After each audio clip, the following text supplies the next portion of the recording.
Company जो है सरकार से जो एग्रीमेंट हुआ था उस एग्रीमेंट को फॉलो नहीं कर रही। एग्रीमेंट में एक बात ये थी कि मालेगांव कारपोरेशन की हद में जो बिजली का इंफ्रास्ट्रक्चर है ये 40-45 साल पुराना है, जिसकी वजह से लॉसेस बहुत ज़्यादा होते और उस लॉसेस के बेस के ऊपर मालेगांव के लोगों को चोरी का इल्ज़ाम दिया जाता है। सरकार ने 20 करोड़ रुपया हर साल इंफ्रास्ट्रक्चर पर खर्च करने का पाबंद बनाया किया था, लेकिन कंपनी 20 करोड़ रुपया जो सालाना खर्च करना है वो खर्च नहीं कर रही। आज 3 साल का टाइम हो चुका है। इंफ्रास्ट्रक्चर दुरुस्त ना करने की वजह से हालात ऐसे हैं कि 3 साल में लोग अपना कारखाना बनाने के लिए जमीन खरीद करके, शेड बना करके, लूम लगा करके करोड़ों रुपया इन्वेस्ट किया है, लेकिन कंपनी उनको 3 फेज का कनेक्शन नहीं दे रही। जिन लोगों ने बैंक से लोन लेकर के ये काम किया है वो लोन में ब्याज भरने के सिलसिले में परेशान है।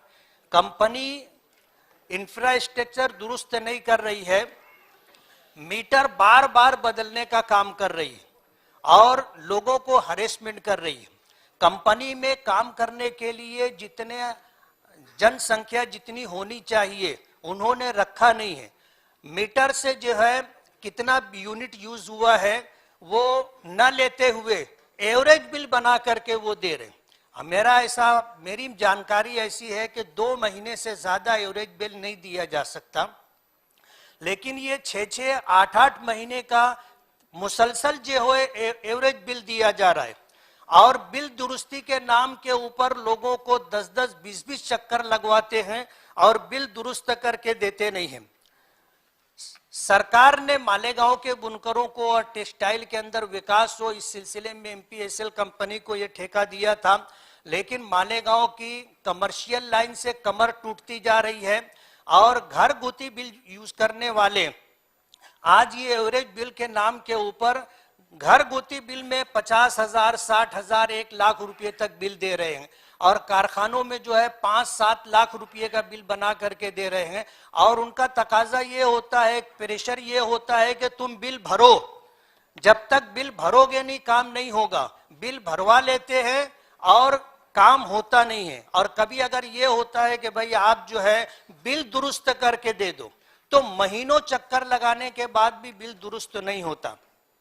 मेरी आपसे ये गुजारिश है, एमपीएसएल कंपनी जो मनमानी कारोबार कर रही है, मालेगांव में पुलिस डिपार्टमेंट के साथ, रेवेन्यू डिपार्टमेंट के साथ उनकी कई मर्तबा मीटिंग लगाई जा चुकी है, लेकिन वो कोई बात मानने के लिए तैयार नहीं है। अभी महीना भर पहले पुलिस डिपार्टमेंट के साथ मीटिंग हुई थी एडिशनल एसपी और डीवाईएसपी की मौजूदगी में। उन्होंने माना कि हाँ हमसे ये कोताही हो रही है, लेकिन अभी तक उन्होंने कोई दुरुस्ती नहीं की है।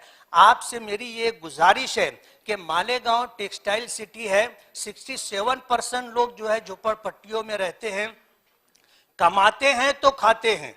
अब इस तरह अगर ये बिजली सप्लाई मालेगांव मुस्तफा भंगार बाजार डायमंड कारपेट होलसेल रेट में कारपेट दिया जाता है। हर किस्म का यहाँ पर कारपेट दिया जाता है।